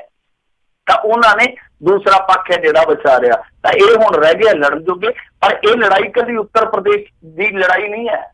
ਜੇ ਤੁਸੀਂ ਵੇਖੋਗੇ ਪਰ ਬਿਹਾਰ ਦੇ ਵਿੱਚ ਉੱਥੇ ਵੀ ਇਹੋ ਹੀ ਇੱਕ ਘੀਚੀ ਡੰਡਾ ਪਿਆ। ਘੀਚੀ ਡੰਡਾ ਕੀ ਆ ਕਿ ਉਹਨਾਂ ਨੇ ਹੁਣ ਅੱਜ ਮੰਤਰੀ ਬਣਾਏ ਆ, 8 ਨਵੇਂ ਮੰਤਰੀ ਲੈ ਲਏ ਆ ਤੇ ਇੱਕ ਵੀ ਜਿਹੜਾ ਨਵਾਂ ਭਾਰਤੀ ਜਨਤਾ ਪਾਰਟੀ ਦਾ ਮੰਤਰੀ ਨਹੀਂ ਲਿਆ ਉਹਨਾਂ ਨੇ ਬਿਹਾਰ ਦੇ ਵਿੱਚ। ਕਿਉਂਕਿ ਜਦੋਂ ਕੇਂਦਰ ਦਾ ਕੈਬਨਿਟ ਗਠਿਤ ਹੁੰਦਾ ਇਹਨਾਂ ਨੇ ਜਨਤਾ ਦਲ ਯੂਨਾਈਟਿਡ ਦਾ ਇੱਕੋ ਬੰਦਾ ਲਿਆ, ਉਹਨੂੰ ਵੀ ਸੁਤੰਤਰ ਵਿਭਾਗ ਦਿੱਤਾ। ਤਾਂ ਕਹਿਣ ਦਾ ਭਾਵ ਆ ਕਿ ਉੱਥੇ ਵੀ ਤਰੇੜਾਂ ਜਿਹੜੀਆਂ ਨੇ ਉਹ ਸਾਫ਼ ਦਿਖਾਈ ਦਿੰਦੀਆਂ ਕਿ ਨਿਤਿਸ਼ ਕੁਮਾਰ ਆ ਜਿਹੜਾ ਉਹ ਵੀ ਇਸ ਸਮੇਂ ਇਹਨਾਂ ਦੇ ਨਾਲ ਆਂਡਾ ਲਾਉਣ ਦੇ ਰੌਹ ਦੇ ਵਿੱਚ ਆ ਗਿਆ, ਕਿਉਂਕਿ ਇਹਨਾਂ ਨੂੰ ਨਜ਼ਰਅੰਦਾਜ਼ ਕੀਤਾ ਕੇਂਦਰ 'ਚ। ਉਹਨਾਂ ਨੇ ਕੀ ਕੀਤਾ ਕਿ ਬਿਹਾਰ ਦੇ ਵਿੱਚ ਤੱਤ-ਫੱਟ ਆਪਣੇ ਮੰਤਰੀ ਮੰਡਲ ਦਾ ਵਿਸਤਾਰ ਕੀਤਾ ਤੇ ਭਾਰਤੀ ਜਨਤਾ ਪਾਰਟੀ ਵਾਲਿਆਂ ਨੂੰ ਵਿਖਾ ਦਿੱਤਾ, ਦੇ ਦਿੱਤਾ ਝਟਕਾ ਕਿ ਬਿਹਾਰ ਦੇ ਸਰਦਾਰ ਅਸੀਂ ਆ ਭਾਈ। ਜੀ ਜੀ ਬਿਲਕੁਲ। ਅਗਲੀ ਗੱਲ ਕਰੀਏ ਮਿੰਟੂ ਜੀ, ਕਹਿੰਦੇ ਬੇਅਦਬੀ ਮਾਮਲੇ ਦੇ ਵਿੱਚ SIT ਨੂੰ DGP ਨੇ ਬੁਲਾਇਆ। SIT ਦਾ ਰੌਲਾ ਪਿਆ ਸੀਗਾ ਵੀਕਐਂਡ ਤੇ, ਕਾਫੀ ਚਰਚਾ ਹੋਈ ਆ ਇਹਦੇ ਤੇ। ਤਾਂ ਉਹਦੇ ਚ ਕੀ ਆ ਕਿ ਹੁਣ ਜਿਹੜੇ DGP ਆ ਇੱਥੋਂ ਦੇ, ਵੈਸੇ ਕਾਰਜਕਾਰੀ DGP ਆ, ਜਿਹੜੇ ਮੁੱਖ DGP ਆ ਉਹ ਤੇ ਘਿਰੇ ਪਏ ਸੀਗੇ, ਤੁਹਾਨੂੰ ਪਤਾ ਉਹ ਤੇ ਵਿਦੇਸ਼ੀ ਦੌਰੇ ਤੇ ਗਏ ਸੀਗੇ, ਖਬਰਾਂ ਆਈਆਂ ਇੰਗਲੈਂਡ ਦੇ ਦੌਰੇ ਤੇ ਗਏ ਹੋਏ ਆ। ਤਾਂ ਉਹਨਾਂ ਦੀ ਗੈਰ ਹਾਜ਼ਰੀ ਦੇ ਵਿੱਚ ਜਿਹੜੇ ਇਸ ਸਮੇਂ ਕੰਮ ਕਾਰ ਚਲਾ ਰਹੇ ਆ ਉਹਨਾਂ ਵੱਲੋਂ ਸੱਦਿਆ ਗਿਆ ਸੀਗਾ SIT ਨੂੰ, ਕਿਉਂਕਿ ਕਈ ਚੀਜ਼ਾਂ ਇਸ ਤਰ੍ਹਾਂ ਦੀਆਂ ਵਾਪਰ ਜਾਂਦੀਆਂ ਕਿ ਉਹ ਤੱਤ-ਪੱਟ ਸੰਭਾਲਣੀਆਂ ਲਾਜ਼ਮੀ ਹੁੰਦੀਆਂ। ਕਾਰਜਕਾਰੀ ਮੁਖੀ ਹੈ ਜਿਹੜੇ VK ਭਾਵਰਾ, ਉਹਨਾਂ ਨੇ ਬੁਲਾਇਆ SIT ਦੇ ਮੈਂਬਰਾਂ ਨੂੰ। ਹੁਣ ਮੀਟਿੰਗ ਦੇ ਵਿੱਚ ਕੀ ਏਜੰਡਾ ਤੈਅ ਹੋਇਆ ਕੀ ਡਾਇਰੈਕਸ਼ਨਸ ਦਿੱਤੀਆਂ ਗਈਆਂ ਜਾਂ ਕੀ ਕਮਿਟਮੈਂਟ ਹੋਈ SIT ਵੱਲੋਂ, ਆਪਾਂ ਕੁਝ ਨਹੀਂ ਕਹਿ ਸਕਦੇ ਕਿਉਂਕਿ ਸਾਰੀਆਂ ਚੀਜ਼ਾਂ ਰਿਕਾਰਡ ਤੇ ਨਹੀਂ ਆਉਂਦੀਆਂ। ਸੋ ਇਹ ਚੀਜ਼ਾਂ ਰਿਕਾਰਡ ਤੇ ਨਹੀਂ ਆਉਂਦੀਆਂ। ਹਾਂ, ਕਿਆਫੇ ਨਿਕਲਦੇ ਆ ਜਾਂ ਸੂਤਰ ਆ ਜਿਹੜੇ ਥੋੜੀ ਬਹੁਤੀ ਜਾਣਕਾਰੀ ਮੀਡੀਆ ਨੂੰ ਦਿੰਦੇ ਆ, ਸ਼ੇਅਰ ਕਰਦੇ ਆ, ਫਿਰ ਉਹਨਾਂ ਦੇ ਆਧਾਰ ਤੇ ਖਬਰਾਂ ਅੱਗੇ ਚੱਲਦੀਆਂ। ਪਰ ਇਹ ਸਾਫ਼ ਆ ਕਿ ਹਲਚਲ ਹੋਈ ਆ ਇਸ ਮਾਮਲੇ ਦੇ ਵਿੱਚ। ਕਿਤੇ ਨਾ ਕਿਤੇ SIT ਦਾ ਜਿਹੜਾ ਅਕਸ ਕੁਛ ਦਿਨ ਪਹਿਲਾਂ ਤੱਕ ਬਹੁਤ ਸਾਫ਼ ਸੁਥਰਾ ਸੀਗਾ, ਲੋਕ ਉਮੀਦ ਨਾਲ ਦੇਖਦੇ ਸੀ SIT ਨੂੰ। ਯਕਦਮ ਚੀਜ਼ਾਂ ਜਿਹੜੀਆਂ ਪਲਟੀਆਂ, ਖਾਸ ਤੌਰ ਤੇ ਕੁੰਵਰ ਵਿਜੇ ਪ੍ਰਤਾਪ ਸਿੰਘ ਦੇ ਨਾਲ ਦੂਸਰਿਆਂ ਦੀ ਸਹਿਮਤੀ ਜਤਾ ਦੇਣਾ, ਫਿਰ ਮਾਡਲ ਕੋਡ ਆਫ ਕੰਡਕਟ ਲੱਗੇ ਹੋਣ ਦੇ ਬਾਵਜੂਦ ਉਹਦੇ ਕੁੰਵਰ ਵਿਜੇ ਪ੍ਰਤਾਪ ਸਿੰਘ ਦੇ ਸਾਈਨ ਹੋ ਜਾਣੇ 23 ਮਈ ਨੂੰ, ਚਾਰਜਸ਼ੀਟ ਤੋਂ ਆਪਣੇ ਆਪ ਨੂੰ ਲਹਿਦਾ ਕਰ ਲੈਣਾ SIT ਦੇ ਦੂਜੇ ਮੈਂਬਰਾਂ ਵੱਲੋਂ, ਇਹਨਾਂ ਚੀਜ਼ਾਂ ਨੇ ਹਫੜਾ ਦਫੜੀ ਪਾ ਦਿੱਤੀ, ਯਾਨੀ ਕਿ ਇਹ ਚੀਜ਼ਾਂ ਅਲੱਗ ਆਈਆਂ ਨਜ਼ਰ। ਤਾਂ ਹੁਣ ਇਹਨਾਂ ਨੇ ਸ਼ਾਇਦ ਇਹੋ ਹੀ ਹਦਾਇਤਾਂ ਕੀਤੀਆਂ ਹੋਈਆਂ, ਭਾਈ ਸਰਕਾਰ ਜਿਹੜੀ ਆ ਚਾਹੁੰਦੀ ਹੈ ਕਿ ਤੁਸੀਂ ਹੁਣ ਆਪੋ ਵਿੱਚ ਦੀ ਗੱਲ ਮਿਲ ਕੇ ਚੱਲੋ, ਕਿਉਂਕਿ ਇਹਦੇ ਨਾਲ ਸਰਕਾਰ ਦੇ ਅਕਸ ਨੂੰ ਨੁਕਸਾਨ ਪਹੁੰਚਦਾ। ਰਾਜਨੀਤੀ ਤੁਹਾਨੂੰ ਪਤਾ ਹੀ ਆ ਕਿ ਵੋਟ ਆਧਾਰ ਤੇ ਆ। ਤਾਂ ਹੁਣ ਇਹਦੇ ਵਿੱਚ ਜੋ ਮਰਜ਼ੀ ਹੋਏ ਅੱਗੇ, ਇੱਕ ਵਾਰੀ ਖੇਡ ਜਿਹੜੀ ਆ ਉਹ ਖਰਾਬੇ ਦਾ ਸ਼ਿਕਾਰ ਹੋਈ ਆ, ਤੇ ਜਦੋਂ ਇਸ ਤਰ੍ਹਾਂ ਦੀ ਖੇਡ ਕੋਈ ਖਰਾਬੇ ਦਾ ਸ਼ਿਕਾਰ ਹੋਊਗੀ, ਉਹਦਾ ਸਿੱਧਾ ਲਾਭ ਕਿਹਨੂੰ ਮਿਲਣਾ ਸਭ ਨੂੰ ਪਤਾ। ਤਾਂ ਅਕਾਲੀ ਜਿਹੜੇ ਆ ਉਹ ਇਸ ਸਾਰੀ ਪਰਿਸਥਿਤੀ ਤੇ ਪੂਰੇ ਖੁਸ਼ ਆ, ਬਾਗੋ ਬਾਗ ਜਾਂ ਕੱਛਾਂ ਜਿਵੇਂ ਵਜਾਉਂਦੇ ਹੁੰਦੇ ਨਾ, ਕਹਿੰਦੇ ਮੁਹਾਵਰਾ ਆਉਂਦਾ ਹੁੰਦਾ ਕਿ ਕੱਛਾਂ ਵਜਾਉਣੀਆਂ। ਤਾਂ ਅਕਾਲੀ ਕੱਛਾਂ ਵਜਾਉਂਦੇ ਆ ਕਿ ਇਹਨਾਂ ਦੀ SIT ਜਿਹੜੀ ਆ ਉਹ ਆਪਸ ਦੇ ਵਿੱਚ ਦੁਫਾੜ ਹੋਈ ਆ। ਉਹਦੇ ਪਿੱਛੇ ਕਾਰਨ ਕੀ ਆ ਉਹ ਹੌਲੀ ਹੌਲੀ ਸਾਫ਼ ਹੋ ਜਾਣਗੇ। ਉਹ ਨੇਸ਼ੇ ਹੀ ਆ ਕਿ ਪਤਾ ਨਹੀਂ ਸ਼ਾਇਦ ਕੋਈ ਇੱਕ ਪੱਖ ਹੈ ਜਿਹੜਾ ਉਹ ਜਾਗ ਪਿਆ ਕਿ ਮੈਂ ਵਫਾਦਾਰੀ ਨਿਭਾਵਾਂ, ਜਾਂ ਕੋਈ ਉੱਤੋਂ ਹੋਰ ਕੇਂਦਰ ਦਾ ਦਬਾਅ, ਉਹ ਵੱਖਰੀਆਂ ਚੀਜ਼ਾਂ ਜਿਹੜੀਆਂ ਜਿਹਦੇ ਚਰਚਾ ਆ। ਪਰ ਇਸ ਵੇਲੇ ਜੋ ਹਾਲਾਤ ਬਣੇ ਆ, ਰਾਜਸੀ ਤਲ ਤੇ ਜਿਹੜੇ ਹਾਲਾਤ ਬਣੇ ਆ, ਉਹਨਾਂ ਨੂੰ ਵੇਖ ਕੇ ਤੇ ਸੁਖਾਵਾ ਮਹਿਸੂਸ ਕਰਦੇ ਹੁੰਦੇ ਆ ਕਿ ਸਾਡੇ ਵਾਸਤੇ ਮਾਹੌਲ ਜਿਹੜਾ ਉਹ ਇੱਕ ਤਰ੍ਹਾਂ ਨਾਲ ਕਹਿ ਲਈਏ ਕਿ ਲਾਂਚਿੰਗ ਪੈਡ ਵਾਂਗੂ ਤਿਆਰ ਹੋ ਗਿਆ। ਅਸੀਂ ਇੱਥੋਂ ਹੁਣ ਉਡਾਨ ਭਰ ਸਕਦੇ ਹਾਂ। ਜੀ ਵਾਕਈ। ਅਗਲੀ ਗੱਲ ਕਰਦੇ, ਕਹਿੰਦੇ ਦਿੱਲੀ ਕਮੇਟੀ ਨੇ ਜਿਹੜਾ ਜੂਨ 84 ਦਾ ਘੱਲੂਘਾਰੇ ਦੇ ਬਾਰੇ ਜਿਹੜੇ ਮੋਦੀ ਦੇ ਕੋਲ ਰੱਖੀ ਆ ਵੱਡੀ ਮੰਗ, ਤੇ ਇੱਧਰ ਅੰਮ੍ਰਿਤਸਰ ਬੰਦ ਦਾ ਵੀ ਐਲਾਨ। ਦੇਖੋ, ਇਹਨਾਂ ਨੇ ਮੰਗ ਜਿਹੜੀ ਕੀਤੀ ਆ ਦਿੱਲੀ ਕਮੇਟੀ ਵਾਲਿਆਂ ਨੇ, ਇਹਨਾਂ ਨੇ ਆਖਿਆ ਕਿ ਜਿਹੜੇ 1984 ਦੇ ਡਾਕੂਮੈਂਟ ਆ, ਯਾਨੀ ਖੁਫੀਆ ਦਸਤਾਵੇਜ਼ ਆ ਜਿਹੜੇ, ਉਹ ਸਾਰੇ ਜਨਤਕ ਕੀਤੇ ਜਾਣ। ਮਤਲਬ ਕਿ ਜੋ ਦਰਬਾਰ ਸਾਹਿਬ ਦਾ ਹਮਲਾ ਸੀਗਾ, ਜਿਹਨੂੰ ਇਹ ਆਪਰੇਸ਼ਨ ਬਲੂ ਸਟਾਰ ਕਹਿੰਦੇ ਆ, ਤੇ ਉਹਦਾ ਸਾਰਾ ਰਿਕਾਰਡ ਆ ਜਿਹੜਾ ਜਨਤਕ ਕਰ ਦਿੱਤਾ ਜਾਵੇ। ਮੇਰੇ ਖਿਆਲ ਦੇ ਨਾਲ ਜਨਤਕ ਕਰ ਦੇਣਾ ਚਾਹੀਦਾ ਹੈ, ਕਿਉਂਕਿ ਚਰਚੇ ਆਪਾਂ ਅਸੀਂ ਤੇ ਜੋ ਸੁਰਤ ਸੰਭਲੇ ਆ ਇਹੀ ਸੁਣਦੇ ਆਏ ਆ ਕਿ ਪਹਿਲਾਂ ਪਹਾੜੀਆਂ ਦੇ ਵਿੱਚ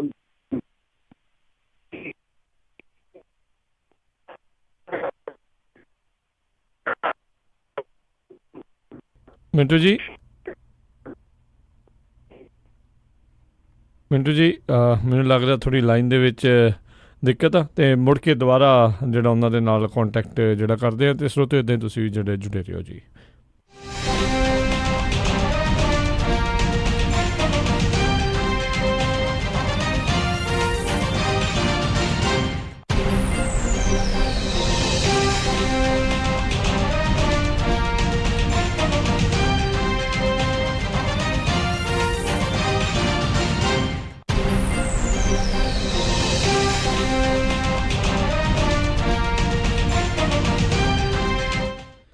ਮਿੰਟੂ ਜੀ ਆਵਾਜ਼ ਆ ਰਹੀ ਹੈ ਜੀ ਹੁਣ?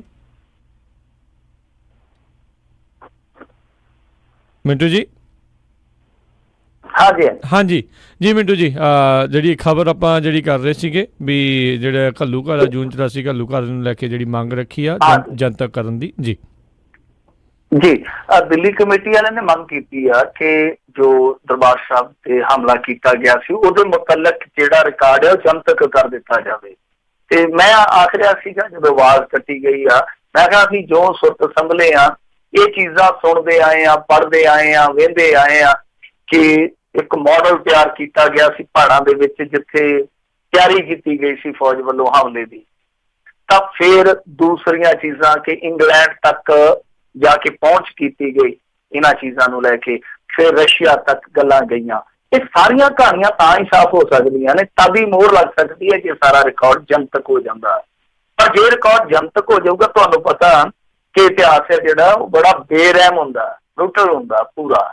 ਤੇ ਜੇ ਉਹ ਸਭ ਕੁਛ ਜਨਤਕ ਹੋਊਗਾ, ਫਿਰ ਉਹ ਚਿਹਰੇ ਵੀ ਬੇਨਕਾਬ ਹੋ ਜਾਣੇ ਆ ਜਿਹੜੇ ਪੰਥ ਪ੍ਰਸਤੀ ਕਰਦੇ ਕਰਦੇ ਪੰਥ ਨੂੰ ਰਗੜਾ ਵੀ ਲਾ ਕੇ ਤਾਂ ਉਹਨਾਂ ਦੀਆਂ ਜਿਹੜੀਆਂ ਚਿੱਠੀਆਂ ਜਾਂਦੀਆਂ ਸੀਗੀਆਂ ਜਾਂ ਖੁਫੀਆ ਮੁਲਾਕਾਤਾਂ ਸੀਗੀਆਂ ਰਿਕਾਰਡ ਤੇ ਫਿਰ ਉਹ ਵੀ ਆ ਜਾਣੀਆਂ।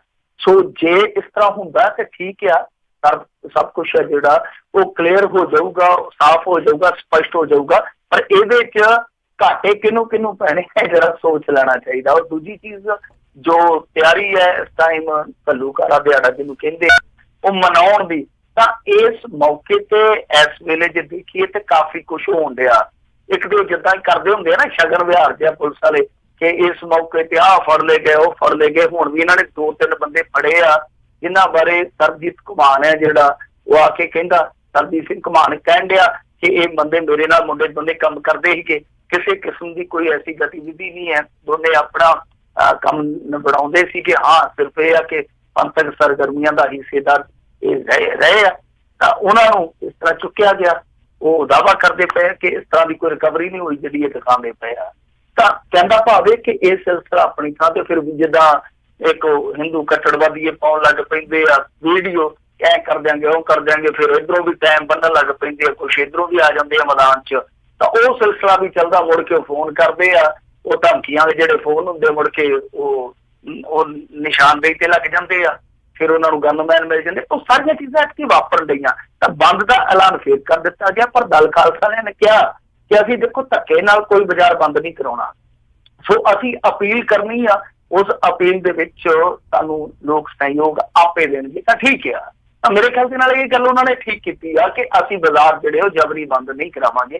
ਤਾਂ ਇਹ ਚੀਜ਼ ਠੀਕ ਆ। ਉਹਦਾ ਦੂਜੀਆਂ ਚੀਜ਼ਾਂ ਜਿਹੜੀਆਂ ਉਹ ਸਾਰੀਆਂ ਉਸੇ ਤਰ੍ਹਾਂ ਹੀ ਵਾਪਰਦੀਆਂ ਜਿਵੇਂ ਗੁਜ਼ਸ਼ਤਾ ਸਾਲਾਂ 'ਚ ਆਪਾਂ ਦੇਖੀਆਂ। ਤਾਂ ਉਹ ਇੱਕ ਅੰਦੇਸ਼ਾ ਜਿਹੜਾ ਪਿਛਲੇ ਸਾਲਾਂ ਦਾ ਕਿ 6 ਜੂਨ ਨੂੰ ਜਿਹੜੀ ਸਭ ਕੁਛ ਸ਼ਾਂਤਮਈ ਢੰਗ ਦੇ ਨਾਲ ਗੱਲਬਾਤ ਨੇਪਰੇ ਚੜ੍ਹ ਜਾਊਗੀ ਕਿ ਨਹੀਂ, ਉਹ ਇੱਕ ਧੁੜਕੂ ਹੈ ਜਿਹੜਾ ਉਹ ਵੀ ਬਣਿਆ ਆਪਣੀ ਥਾਂ ਤੇ। ਤਾਂ ਉਧਰੋਂ ਜੇ ਤੁਸੀਂ ਦੇਖੋਗੇ ਸਿਮਰਨਜੀਤ ਸਿੰਘ ਮਾਨ ਨੇ ਪਿੱਛੇ ਜੇ ਬਿਆਨ ਵੀ ਦਿੱਤਾ ਕਿ ਜਿਹੜੇ ਦਮਦਮੀ ਟਕਸਾਲ ਦੇ ਮੁਖੀ ਆ ਹਰਨਾਮ ਸਿੰਘ ਧੁੰਮਾ, ਉਹਨਾਂ ਨੇ ਸੱਦਾ ਦਿੱਤਾ ਹੋਇਆ ਕਿ 6 ਜੂਨ ਨੂੰ ਇੱਥੇ ਮਹਿਤੇ ਆਵੇ ਸੰਗਤ। ਫਿਰ ਉਹ ਕਹਿੰਦੇ ਆ ਕਿ ਇਹਨਾਂ ਨੂੰ ਇਹ ਨਹੀਂ ਕਰਨਾ ਚਾਹੀਦਾ। ਇਸ ਤਰ੍ਹਾਂ ਕਰਨ ਦੇ ਨਾਲ ਕੌਮ ਦੇ ਵਿੱਚ ਦੁਫਾੜ ਪੈਂਦਾ ਜਿਹਦਾ ਫਾਇਦਾ ਜਿਹੜਾ ਦੂਸਰਿਆਂ ਨੂੰ, ਤੇ ਉਹ ਇੱਥੇ ਅਕਾਲ ਤਖਤ ਤੇ ਇਕੱਤਰ ਹੋਣ ਦਾ ਹੀ ਮੈਸੇਜ ਦੇਣ। ਸੋ ਆਪਣੇ ਆਪ ਦੇ ਵਿੱਚ ਬਹੁਤ ਚੀਜ਼ਾਂ ਜਿਹੜੀਆਂ ਉਹ ਗੁੰਝਲਦਾਰ ਆ। ਪਰ ਇਸ ਮੌਕੇ ਤੇ ਜਿਹੜੀ ਗੱਲ ਦਿੱਲੀ ਕਮੇਟੀ ਵੱਲੋਂ ਦੁਹਰਾਈ ਗਈ ਆ ਉਹ ਬੇਸ਼ੱਕ ਮੇਰੇ ਖਿਆਲ ਦੇ ਨਾਲ ਪ੍ਰਵਾਨ ਤੇ ਨਹੀਂ ਕੀਤੀ ਜਾਊਗੀ, ਪਰ ਚਰਚਾ ਅੱਜ ਉਹਨੇ ਖੂਬ ਬਟੋਰੀ ਆ। ਜੀ ਜੀ ਜੀ। ਅਗਲੀ ਮਿੰਟ 'ਚ ਗੱਲ ਕਰਦੇ, ਕਹਿੰਦੇ ਆਪਣੀ ਅੰਗਰੇਜ਼ੀ ਦੇ ਕਰਕੇ ਹਰਸਿਮਰਤ ਬਾਦਲ ਹੋਈ ਹੁਣ ਟਰੋਲ। ਕੋਈ ਹਿੰਦੀ ਕਰਕੇ ਟਰੋਲ ਹੋ ਜਾਂਦਾ, ਕੋਈ ਅੰਗਰੇਜ਼ੀ ਕਰਕੇ ਟਰੋਲ ਹੋ ਜਾਂਦਾ, ਕੋਈ ਪੰਜਾਬੀ ਕਰਕੇ ਵੀ ਟਰੋਲ ਹੋ ਜਾਂਦਾ। ਸੋ ਟਰੋਲਿੰਗ ਜਿਹੜੀ ਆ ਚੱਲਦੀ ਰਹਿੰਦੀ ਆ। ਅਸਲ ਦੇ ਵਿੱਚ ਹੋਇਆ ਕੀ ਆ ਕਿ ਕੱਲ ਰਾਤ ਬਠਿੰਡੇ ਦੇ ਲਾਗੇ ਇਹ ਜਦੋਂ ਪਰਤਦੇ ਪਏ ਸੀਗੇ, ਰਾਤ ਦਾ ਵਿਖਾ ਸੀਗਾ, ਰਾਤ ਦਾ ਟਾਈਮ ਸੀਗਾ, ਤੇ ਉੱਥੇ ਕਿਤੇ ਰਸਤੇ ਦੇ ਵਿੱਚ ਕੋਈ ਐਕਸੀਡੈਂਟ ਦਾ ਸ਼ਿਕਾਰ ਹੋਇਆ ਪਿਆ ਸੀ। ਟੱਬਰ ਇਹਨਾਂ ਨੇ ਇਮਦਾਦ ਕੀਤੀ ਖੜ ਕੇ, ਚਲੋ ਚੰਗੀ ਗੱਲ ਆ। ਉਸ ਮੌਕੇ ਤੇ ਇਹਨਾਂ ਨੇ DC ਨੂੰ ਫੋਨ ਲਾ ਲਿਆ। ਹੁਣ ਜਦੋਂ ਅੱਜ ਕੱਲ੍ਹ ਤਾਂ ਤੁਹਾਨੂੰ ਪਤਾ ਟ੍ਰੈਂਡ ਹੀ ਚੱਲਦਾ ਪਿਆ, ਕੋਈ ਸਾਈਕਲ ਤੋਂ ਡਿੱਗ ਪਵੇ ਤੇ ਉਹਨੂੰ ਖੜਾ ਕਰਨ ਲੱਗਿਆ ਵੀ ਅਗਲਾ ਮੋਬਾਈਲ ਨਾਲ ਦੇ ਨੂੰ ਫੜਾ ਦਿੰਦਾ ਕਿ ਲੈ ਜਰਾ ਬਣਾਈ ਵੀਡੀਓ, ਮੈਂ ਵਿਸਾਖਾ ਤੇ ਉਹਨੂੰ ਖੜਾ ਕਰ ਦਿਆਂ। ਤਾਂ ਉਹ ਲਾਈਵ ਕਰ ਦਿੰਦਾ ਨਾਲ। ਤੇ ਇਹ ਚੱਕਰ ਚੱਲ ਜਾਂਦਾ ਕਿ ਜਦੋਂ ਕੋਈ ਮਾੜੀ ਮੋਟੀ ਹੈਲਪ ਕਰਦਾ ਨਾਲ ਦੀ ਨਾਲ ਉਹ ਲਾਈਵ ਹੋ ਜਾਂਦਾ ਫੇਸਬੁੱਕ ਤੇ। ਤਾਂ ਬੀਬਾ ਹਰਸਿਮਰਤ ਕੌਰ ਬਾਦਲ ਦਾ ਸਟਾਫ ਹੈ ਜਿਹੜਾ ਉਹ ਵੀ ਟੈਲੀਫੋਨ ਆਨ ਹੀ ਰੱਖਦਾ, ਕੈਮਰੇ ਤੇ ਰੱਖਦਾ ਵੀ ਪਤਾ ਨਹੀਂ ਕਿਹੜੇ ਵੇਲੇ ਐਮਰਜੈਂਸੀ ਪੈ ਜਾਣੀ ਹੈ ਲਾਈਵ ਦੀ। ਤਾਂ ਉਹਨਾਂ ਨੇ ਲਾਈਵ ਕਰ ਦਿੱਤਾ। ਹੁਣ ਜਦੋਂ ਬੋਲਦੇ ਪਏ ਸੀਗੇ ਤੇ ਉਹ ਫਿਰ ਆ ਗਿਆ ਮੇਰੇ ਟੋਆ ਇਨ ਸੜਕ, ਉਹਨਾਂ ਨੇ ਬੋਲਿਆ, ਉਹ ਬਣ ਗਿਆ ਇੱਕ ਮਜ਼ਾਕ ਦਾ ਵਿਸ਼ਾ। ਲੋਕਾਂ ਨੇ ਅੱਜ ਸੋਸ਼ਲ ਮੀਡੀਆ ਤੇ ਖੂਬ ਟ੍ਰੋਲਿੰਗ ਕੀਤੀ। ਮਤਲਬ ਕਿ ਕੱਲ ਤੱਕ ਦੇ ਜਿਹੜੇ ਲੋਕ ਘੱਲੂਘਾਰਾ ਹਫ਼ਤਾ ਮਨਾਉਣ ਦੀਆਂ ਗੱਲਾਂ ਕਰਦੇ ਸੀ, ਅੱਜ ਉਹ ਵੀ ਟੋਏ 'ਚ ਹੀ ਡਿੱਗੇ ਰਹੇ ਆ। ਤਾਂ ਟੋਆ ਹੁੰਦੀ ਰਹੀ। ਤਾਂ ਅੱਜ ਜਦੋਂ ਉਹਨਾਂ ਨੂੰ ਪੱਤਰਕਾਰਾਂ ਨੇ ਪੁੱਛਿਆ ਤੇ ਉਹਨਾਂ ਨੇ ਆਖਿਆ ਕਿ ਅਸਲ 'ਚ ਕਹਾਣੀ ਕੀ ਆ। ਵੈਸੇ ਉਹ ਮੁਸਕਰਾ ਪਏ ਜਦੋਂ ਉਹਨਾਂ ਨੂੰ ਇਹ ਸਵਾਲ ਕੀਤਾ ਗਿਆ ਨਾ, ਜਦੋਂ ਉਹਨਾਂ ਤੋਂ ਵਰਸ਼ਨ ਮੰਗਿਆ ਗਿਆ ਇਸ ਬਾਬਤ, ਤੇ ਉਹ ਵੀ ਮੁਸਕਰਾ ਪਏ ਕਿ ਬੜੀ ਅਜੀਬੋ-ਗਰੀਬ ਸਥਿਤੀ ਬਣ ਗਈ। ਉਹ ਕਹਿੰਦੇ ਕਿ ਅਸਲ ਦੇ ਵਿੱਚ ਜਿਹੜੇ ਇੱਥੋਂ ਦੇ DC ਆ ਉਹ ਸਾਊਥ ਦੇ ਆ। ਤਾਂ ਸਾਊਥ ਦੇ DC ਹੋਣ ਕਰਕੇ ਉਹ ਪੰਜਾਬੀ ਨਹੀਂ ਸਮਝ ਸਕਦੇ, ਅੰਗਰੇਜ਼ੀ ਹੀ ਬਿਹਤਰ ਸਮਝਦੇ ਆ। ਤਾਂ ਉਹਨਾਂ ਨਾਲ ਅੰਗਰੇਜ਼ੀ 'ਚ ਗੱਲ ਕਰਦੇ ਪਏ ਸੀ। ਕਹਿੰਦੇ ਕਿ ਜਦੋਂ ਟੋਏਦਾਰ ਆਇਆ ਤੇ ਫਿਰ ਮੈਨੂੰ ਕੋਈ ਸ਼ਬਦ ਨਹੀਂ ਆਉਣਿਆ ਕਿ ਹੁਣ ਟੋਏ ਲਈ ਸ਼ਬਦ ਕਿਹੜਾ ਅੰਗਰੇਜ਼ੀ ਦਾ ਕਰੀਏ। ਤਾਂ ਫਿਰ ਮੈਂ ਉੱਥੇ ਟੋਆ ਹੀ ਚਲਾ ਦਿੱਤਾ। तो बीबी भी मुस्कुराई है और लोगों ने खूब मुस्कुराहट बखेरी है। चलो कई बार हसन का मौका बन जाता, ट्रोलिंग हुई है, और मेरे ख्याल के एडा वड्डा कोई इशू नहीं। आप भी कहते हैं गुड मैन दी लाज धन, ਆਪਾਂ ਦੇ अंग्रेजी ਦੇ ਵਿੱਚ ਧੱਕੇ ਨਾਲ ਪੰਜਾਬੀ ਵਾੜ ਹੀ ਦਿੰਦੇ, ਜੇ ਥੋੜੀ ਬਹੁਤੀ ਵੜ ਗਈ ਹੈ ਤੇ ਕੋਈ ਵੱਡੀ ਗੱਲ ਜੀ। ਅਗਲੀ ਗੱਲ ਕਰਦੇ, ਕਹਿੰਦੇ ਆਮ ਆਦਮੀ ਪਾਰਟੀ ਦੀ ਮੰਥਨ ਮੀਟਿੰਗ ਬਣੀ ਅਹੁਦਾ ਬਚਾਉਣ ਦਾ ਆਹਰ। ਹਾਂ ਬਿਲਕੁਲ, ਇਹਨਾਂ ਦੀ ਜਿਹੜੀ ਮੰਥਨ ਮੀਟਿੰਗ ਸੀ ਉਹ ਹੋ ਤਾਂ ਰਹੀ ਸੀਗੀ ਕਿ ਹਾਰ ਦੇ ਕਾਰਨ ਲੱਭੇ ਜਾਣ, ਪਰ ਹੁਣ ਇਹ ਉਹ ਵਜ੍ਹਾ ਲੱਭ ਰਿਹਾ ਜਿਹਦੇ ਨਾਲ ਇਹਨਾਂ ਦੀ ਜਿਹੜੀ ਵਿਰੋਧੀ ਧਿਰ ਵਾਲੀ ਕਲਗੀ ਆ ਉਹ ਸਿਰ ਤੇ ਟੰਗੀ ਰਹੇ। ਸੋ ਇਹ ਜਿਹੜੀ ਮੰਥਨ ਮੀਟਿੰਗ ਸੀਗੀ ਉਹ ਏਜੰਡਾ ਬਦਲ ਬੈਠੀ। ਕਹਿਣ ਦਾ ਭਾਵ ਇਹ ਆ ਕਿ ਇਹਨਾਂ ਨੇ ਮੀਟਿੰਗ ਤੇ ਸੱਦੀ ਗਈ ਸੀਗੀ ਕਿ ਕਾਰਨ ਲੱਭੀਏ ਕਾਹਤੋਂ ਐਡੀ ਨਮੋਸ਼ੀਜਨਕ ਹਾਰ ਮਿਲੀ ਆ, ਔਰ ਉੱਥੇ ਫਿਰ ਇਹ ਵਿਚਾਰ ਵਟਾਂਦਰਾ ਕਰਨ ਲੱਗ ਪਏ ਕਿ ਆਪਾਂ ਕਿਸ ਤਰੀਕੇ ਦੇ ਨਾਲ ਇਹ ਚੀਜ਼ ਜਿਹੜੀ ਆ ਉਹ ਬਚਾ ਕੇ ਰੱਖੀਏ ਤੇ ਵਿਰੋਧੀ ਧਿਰ ਅਸੀਂ ਬਣ ਕੇ ਰਹੀਏ। ਮਤਲਬ ਕਿ ਜੇ ਅਕਾਲੀ ਦਲ ਵਾਲੇ ਵਿਰੋਧੀ ਧਿਰ ਵੀ ਸਾਥੋਂ ਖੋ ਕੇ ਲੈ ਜਾਂਦੇ ਆ ਤੇ ਫਿਰ ਬੜੀ ਹਾਨੀ ਹੋਣੀ ਆ। ਤਾਂ ਇਹ ਵਿਚਾਰ ਵਟਾਂਦਰਾ ਇਹਨਾਂ ਦਾ ਚੱਲਦਾ ਰਿਹਾ, ਔਰ ਇੱਕ ਤੇ ਇਹ ਗੱਲ ਨਿਕਲ ਕੇ ਆਈ ਹੈ ਕਿ ਸੁਖਪਾਲ ਸਿੰਘ ਖਹਿਰੇ ਦਾ ਕਹਿੰਦੇ ਕਿ ਅਸੀਂ ਵਰਕਾ ਹੀ ਪਾੜ ਦਿੱਤਾ। ਉਹ ਮਨਜੀਤ ਰੂਪੋ ਵਾਲੀ ਕਹਿੰਦਾ ਸੀ ਨਾ, ਜਾ ਨਹੀਂ ਤੇਰੇ ਵਾਲਾ ਅਸੀਂ ਵਰਕਾ ਹੀ ਪਾੜਤਾ। ਤਾਂ ਇਹ ਕਹਿੰਦੇ ਆ ਕਿ ਸੁਖਪਾਲ ਖਹਿਰੇ ਨੇ ਤਾਂ ਵਰਕਾ ਹੀ ਪਾੜ ਦਿੱਤਾ, ਮਤਲਬ ਕਿ ਉਹਦੇ ਨਾਲ ਤੇ ਗੱਲ ਕਰਨ ਦਾ ਕੋਈ ਫਾਇਦਾ ਹੀ ਨਹੀਂ ਹੈ। ਤੇ ਦੂਸਰਿਆਂ ਨੂੰ ਮਨਾਓ ਕਿਸੇ ਤਰੀਕੇ ਦੇ ਨਾਲ, ਮਤਲਬ ਦੂਸਰੇ ਜਿਹੜੇ ਇਹਨਾਂ ਦੇ ਰੁੱਸ ਕੇ ਗਏ ਆ, ਖਾਸ ਤੌਰ ਤੇ ਕੰਵਰ ਸੰਧੂ ਵਰਗੇ, ਕਿ ਉਹਨਾਂ ਦੇ ਨਾਲ ਗੱਲਬਾਤ ਚਲਾਓ, ਉਹਨਾਂ ਨੂੰ ਵਾਪਸ ਲਿਆਓ ਤਾਂ ਕਿ ਪਾਰਟੀ ਵੀ ਸਟਰੋਂਗ ਹੋਵੇ ਔਰ ਜਿਹੜੀ ਵਿਰੋਧੀ ਧਿਰ ਦੀ ਕਲਗੀ ਆ ਉਹ ਵੀ ਆਪਣੇ ਸਿਰ ਤੇ ਸੁਰੱਖਿਅਤ ਰਹੇ। ਤਾਂ ਏਜੰਡਾ ਜਿਹੜਾ ਉਹ ਤਕਰੀਬਨ ਹੁਣ ਇਹਨਾਂ ਦਾ ਬਦਲ ਗਿਆ ਸੀਗਾ। ਉਸ ਮੀਟਿੰਗ ਦੇ ਵਿੱਚ ਨਾਲ ਇਹ ਫੈਸਲਾ ਕੀਤਾ ਗਿਆ ਕਿ ਜਿਹੜੀਆਂ ਬਿਜਲੀ ਦੀਆਂ ਦਰਾਂ ਵਧਾਈਆਂ ਜਾ ਰਹੀਆਂ, ਇਸ ਮੁੱਦੇ ਤੇ ਵੀ ਇੱਕ ਸਰਕਾਰ ਵਿਰੋਧੀ ਲਹਿਰ ਜਿਹੜੀ ਆ ਉਹ ਖੜੀ ਕੀਤੀ ਜਾਵੇ। ਤਾਂ ਕਹਿਣ ਦਾ ਭਾਵ ਇਹੋ ਆ ਕਿ ਇਹ ਹਾਰ ਦੇ ਮੰਥਨ ਵਾਸਤੇ ਸੱਦੀ ਗਈ ਮੀਟਿੰਗ ਜਿਹੜੀ ਆ ਉਹ ਕੁਰਸੀ ਬਚਾਉਣ ਦੇ ਲਈ ਮੰਤਰਨਾ ਬਣ ਕੇ ਰਹਿ ਗਈ। ਤਾਂ ਖੈਰ ਹੁਣ ਅੱਗੇ ਉਹ ਕੁਰਸੀ ਬਚਦੀ ਹੈ ਜਾਂ ਨਹੀਂ ਬਚਦੀ, ਇਹ ਵੀ ਇੱਕ ਬਹੁਤ ਵੱਡਾ ਸਵਾਲ ਆ। ਵੈਸੇ ਜੇ ਆਪਾਂ ਵੇਖੀਏ ਉਦਾਰਵਾਦੀ ਤਰੀਕੇ ਦੇ ਨਾਲ ਵੇਖੀਏ, ਬਿਨਾਂ ਪੱਖਪਾਤ ਤੋਂ, ਤੇ ਇਸ ਤਰ੍ਹਾਂ ਹੀ ਜਾਪਦਾ ਕਿ ਇਸ ਮਾਮਲੇ ਦੇ ਵਿੱਚ ਉਦਾਂ ਤੇ ਕਹਿ ਦਿੰਦੇ ਕੇਜਰੀਵਾਲ ਸਾਹਿਬ ਕੇ ਸਭ ਮਿਲੇ ਹੋਏ ਹੈ ਜੀ, ਪਰ ਜੇ ਆਪਾਂ ਦੇਖੀਏ ਤਾਂ ਮੇਰੇ ਖਿਆਲ ਦੇ ਨਾਲ ਇੱਥੇ ਕਾਂਗਰਸ ਜਿਹੜੀ ਉਹ ਆਮ ਆਦਮੀ ਪਾਰਟੀ ਨੂੰ ਸਪੋਰਟ ਕਰਦੀ ਨਜ਼ਰ ਆਉਂਦੀ ਆ। ਕਿਉਂਕਿ ਦੇਖੋ ਅਸਤੀਫੇ ਜਿਹੜੇ ਆ ਉਹ ਇਹਨਾਂ ਦੇ ਬਹੁਤ ਲੰਮੇ ਸਮੇਂ ਤੋਂ ਉੱਥੇ ਲੰਘਣ ਡਏ ਆ। ਸਪੀਕਰ ਕਿਸੇ ਵੀ ਹਾਲਤ ਦੇ ਵਿੱਚ ਉਹ ਨਿਪਟਾਰੇ ਕਰਨ ਵਾਲੇ ਪਾਸੇ ਆਉਂਦਾ ਹੀ ਨਹੀਂ ਪਿਆ। ਤਾਂ ਸ਼ਾਇਦ ਇਹੀ ਕਾਰਨ ਆ, ਕਿਉਂਕਿ ਜੇ ਆਪਾਂ ਹੁਣ ਦੇਖੀਏ ਜਿੱਦਾਂ ਜਲਾਲਾਬਾਦ ਖਾਲੀ ਹੋਈ ਹੈ ਸੀਟ, ਜਾਂ ਤੁਸੀਂ ਦੇਖ ਲਓ ਕਿ ਸੋਮ ਪ੍ਰਕਾਸ਼ ਵਾਲੀ ਆ, ਫਿਰ ਮਾਨਸਾ ਵਾਲੀ, ਮਾਨਸ਼ਾਹੀਆਂ ਵਾਲੀ, ਇੱਧਰ ਆ ਜੋ ਹੋਰ ਜਿੱਦਾਂ ਮਾਸਟਰ ਬਲਦੇਵ ਸਿੰਘ ਵਾਲੀ, ਇਹਨਾਂ ਸੀਟਾਂ ਤੇ ਕਾਂਗਰਸ ਦੀ ਪਕੜ ਜਿਹੜੀ ਉਹ ਮਜ਼ਬੂਤ ਨਹੀਂ ਹੈ। ਕਾਂਗਰਸ ਨੂੰ ਇਸ ਗੱਲ ਦਾ ਸ਼ਾਇਦ ਅੰਦਾਜ਼ਾ ਆ ਕਿ ਸਥਿਤੀ ਜਿਹੜੀ ਉਹ ਅੱਗੇ ਨਾਲੋਂ ਵੀ ਪਤਲੀ ਹੋਈ ਪਈ ਆ ਸਾਡੇ ਲਈ। ਤਾਂ ਇਸੇ ਕਰਕੇ ਸ਼ਾਇਦ ਉਹ ਲਮਕਾ ਰਹੇ ਆ, ਇਹਨਾਂ ਦੇ ਅਸਤੀਫੇ ਲਮਕਾ ਰਹੇ ਆ। ਔਰ ਐਸਾ ਅੱਗੇ ਵੀ ਇਤਿਹਾਸ ਦੇ ਵਿੱਚ ਹੋਇਆ, ਹਰਿਆਣੇ 'ਚ ਆਪਾਂ ਦੇਖਿਆ ਸੀਗਾ ਜਦੋਂ ਭੁਪਿੰਦਰ ਹੁੱਡਾ ਦੀ ਸਰਕਾਰ ਸੀਗੀ ਤਾਂ ਇਹਨਾਂ ਦੇ ਕੁਝ ਵਿਧਾਇਕ ਜਿਹੜੇ ਸੀਗੇ ਤਾਂ ਕੁਝ ਦੂਸਰੇ ਵਿਧਾਇਕ ਸੀਗੇ, ਉਹਨਾਂ ਦੇ ਅਸਤੀਫੇ 4 ਸਾਲ ਤੱਕ ਲਟਕਦੇ ਰਹੇ ਸੀਗੇ। ਤਾਂ ਕਾਂਗਰਸ ਸ਼ਾਇਦ ਉਹੀ ਫਾਰਮੂਲਾ ਇੱਥੇ ਲਾਗੂ ਕਰਕੇ ਬੈਠੀ ਆ ਕਿ ਜੇ ਇੱਥੇ ਜਿੰਨੀ ਚੋਣਾਂ ਹੁੰਦੀਆਂ ਤਾਂ ਉਹਦੇ ਵਿੱਚ ਮੰਨ ਲਓ ਜੇ ਸਾਡੀ ਹਾਰ ਹੁੰਦੀ ਆ, ਇੱਕ ਤੇ ਇਹ ਬੜੀ ਨਮੋਸ਼ੀ ਵਾਲੀ ਗੱਲ ਹੋਊਗੀ, ਔਰ ਦੂਜੀ ਗੱਲ ਆ ਜੇ ਸਮੀਕਰਨ ਪਲਟਦੇ ਆ, ਅਕਾਲੀ ਦਲ ਮੁੱਖ ਵਿਰੋਧੀ ਧਿਰ ਦੇ ਵਿੱਚ ਆ ਜਾਂਦਾ ਤਾਂ ਉਹ ਵੀ ਇੱਕ ਤਰ੍ਹਾਂ ਨਾਲ ਉਹਨਾਂ ਦੀ ਵੱਡੀ ਜਿੱਤ ਬਣ ਕੇ ਉੱਪਰ ਜਾਣਾ। ਜੀ ਜੀ ਜੀ। ਅਗਲੀ ਜਿਹੜੀ ਗੱਲ ਕਰੀਏ, ਕਹਿੰਦੇ ਪੰਜਾਬ ਪੁਲਿਸ ਦੀ ਇੱਕ ਹੋਰ ਹਵਾਨੀਅਤ ਸਾਹਮਣੇ ਆਈ ਆ। ਅਜੇ ਪਹਿਲੀ ਗੱਲ ਤਾਂ ਸਿਰੇ ਨਹੀਂ ਸੀ ਲੱਗੀ। ਬਿਲਕੁਲ, ਉਹ ਤੇ ਲਾਸ਼ ਹੀ ਨਹੀਂ ਲੱਭੀ ਤੇ ਦੂਜਾ ਇਹਨਾਂ ਨੇ ਮਰਨਾਊ ਕਰਕੇ ਤੇ ਪਾ ਦਿੱਤਾ।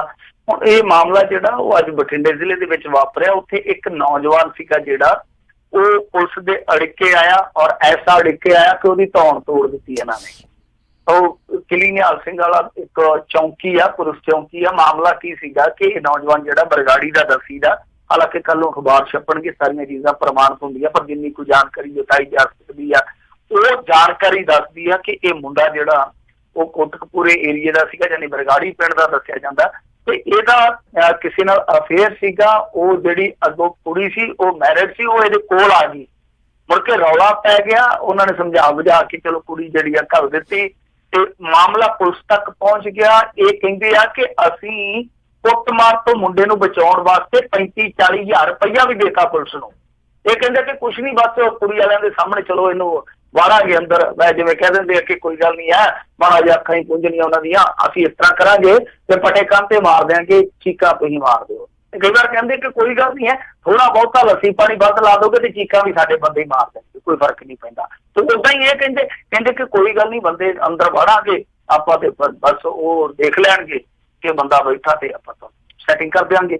ਤਾਂ ਇਹ ਇਲਜ਼ਾਮ ਲਾ ਰਹੇ ਆ ਕਿ 35-40 ਹਜ਼ਾਰ ਰੁਪਈਆ ਵੀ ਦੇ ਦਿੱਤਾ। ਉਸ ਤੋਂ ਬਾਅਦ ਇਹ ਮੁੰਡਾ ਜਿਹੜਾ ਪੇਸ਼ ਕਰ ਰਹੇ ਆ, ਉਸ ਤੋਂ ਬਾਅਦ ਹੋਇਆ ਕੀ ਆ ਕਿ ਥਾਣੇਦਾਰ ਜਿਹੜਾ ਉੱਥੋਂ ਦਾ ਦੱਸਿਆ ਜਾਂਦਾ, ਕੌਰ ਸਿੰਘ ਕੋਈ ਥਾਣੇਦਾਰ ਆ, ਉਹ ਤੇ ਦੂਸਰੇ ਜਿਹੜੇ ਹੋਰ ਘਰ ਦੇ ਸੀਗੇ ਕੁੜੀ ਦੇ, ਉਹ ਆ ਕੇ ਚੌਂਕੀ ਦੇ ਵਿੱਚ ਮੁੰਡੇ ਦੇ ਗਲ ਪੈ ਗਏ ਤੇ ਕੁੱਟਿਆ ਬਹੁਤ ਬੁਰੀ ਤਰ੍ਹਾਂ। ਉਹਦੀ ਧੌਣ ਦਾ ਇੱਕ ਮਣਕਾ ਦੱਸਦੇ ਆ ਕਿ ਫ੍ਰੈਕਚਰ ਹੋਇਆ ਤੇ ਉਹਦੇ ਨਾਲਾਂ ਦੇ ਵਿੱਚ ਵੀ ਸੱਟ ਵੱਜੀ ਆ, ਨੀਂਦ ਬੇਹੋਸ਼ ਉਹ ਲਿਆਇਆ ਹਸਪਤਾਲ ਦੇ ਵਿੱਚ ਉਹ, ਤਾਂ ਫਿਰ ਉਸ ਤੋਂ ਬਾਅਦ ਉਹਨੂੰ ਫਰੀਦਕੋਟ ਰੈਫਰ ਕੀਤਾ ਗਿਆ। ਸੋ ਇਹ ਦੇਖ ਲਓ ਹੁਣ ਤੁਸੀਂ ਕਿ ਇੱਕ ਲਾਸ਼ ਲੱਭੀ ਨਹੀਂ ਤੇ ਦੂਸਰੀ ਲਾਸ਼ ਬਣਨ ਨੂੰ ਤਿਆਰ ਪਈ ਆ ਦੇ, ਉਹਦਾ ਇਲਾਜ ਚੱਲਦਾ ਪਿਆ। ਜੇ ਮੁੰਡਾ ਨਾ ਬਚਿਆ ਤੇ ਵੇਖ ਲਓ ਕਿ ਕਿੱਡੀ ਵੱਡੀ ਮੈਂ ਕਹੂੰਗਾ ਹਵਿਆਨਤ ਚੱਲਦੀ ਪਈ ਆ ਕਿ ਇੱਕ ਲਾਸ਼ ਲੱਭੀ ਨਹੀਂ ਤੇ ਦੂਸਰਾ ਮੁੰਡਾ ਜਿਹੜਾ ਉਹ ਮਰਨਾਉ ਕਰੀ ਬੈਠੇ ਆ। ਤਾਂ ਇਸ ਮਾਮਲੇ ਦੇ ਵਿੱਚ ਹੁਣ ਇਹਨਾਂ ਨੂੰ ਥੋੜਾ ਜਿਹਾ ਸੋਚਣਾ ਚਾਹੀਦਾ, ਵਿਚਾਰਨਾ ਚਾਹੀਦਾ ਕੈਪਟਨ ਅਮਰਿੰਦਰ ਸਿੰਘ ਹੋਰਾਂ ਨੂੰ ਕਿ ਜਿਹੜੇ ਲੋਕ ਤੁਹਾਡੀ ਸਰਕਾਰੀ ਮਸ਼ੀਨਰੀ ਦੇ ਕਰਿੰਦੇ ਆ, ਉਹ ਦਰਿੰਦੇ ਬਣ ਬੈਠੇ, ਇਹਨਾਂ ਤੇ ਨੱਕ ਕਿੱਦਾਂ ਪਾਉਣੀ ਆ, ਸੋਚਣਾ ਪਊਗਾ, ਵਿਚਾਰਨਾ ਪਊਗਾ।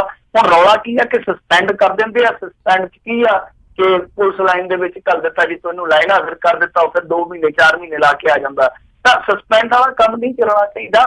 ਇੱਕ ਤੇ ਇਹ ਆ ਕਿ ਪੀੜਤ ਧਿਰਾਂ ਨੂੰ ਮੁਆਵਜ਼ਾ ਜਿਹੜਾ ਉਹ ਨਿਸ਼ਚਿਤ ਤੌਰ ਤੇ ਮਿਲਣਾ ਚਾਹੀਦਾ, ਔਰ ਦੂਜਾ ਇਹ ਆ ਕਿ ਜਿਹੜੇ ਇਸ ਤਰ੍ਹਾਂ ਦੇ ਹਵਾਨ ਆ ਉਹਨਾਂ ਨੂੰ ਬਰਖਾਸਤ ਕਰਨਾ ਚਾਹੀਦਾ ਨੌਕਰੀ ਤੋਂ। ਜੀ ਜੀ ਜੀ। ਤੇ ਮਿੰਟੂ ਜੀ ਬਹੁਤ ਬਹੁਤ ਤੁਹਾਡਾ ਧੰਨਵਾਦ ਕਰਦੇ ਹਾਂ, ਤੁਸੀਂ ਸਾਡੇ ਨਾਲ ਜੁੜੇ ਇਹਨਾਂ ਖਬਰਾਂ ਬਾਰੇ ਤੁਸੀਂ ਜਾਣਕਾਰੀ ਦਿੱਤੀਆਂ। ਅਗਲੀ ਵਾਰ ਤੱਕ ਲਈ ਬੜੀ ਮਿਹਰਬਾਨੀ, ਪਿਆਰ ਭਰੀ ਸਤਿ ਸ਼੍ਰੀ ਅਕਾਲ ਜੀ।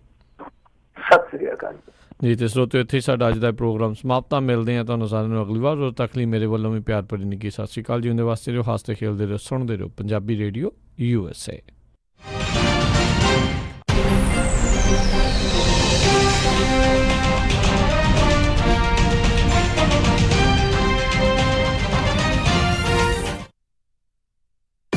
ਤੁਸੀਂ ਸੁਣ ਰਹੇ ਹੋ KOBO ਯੂਬਾ ਸਿਟੀ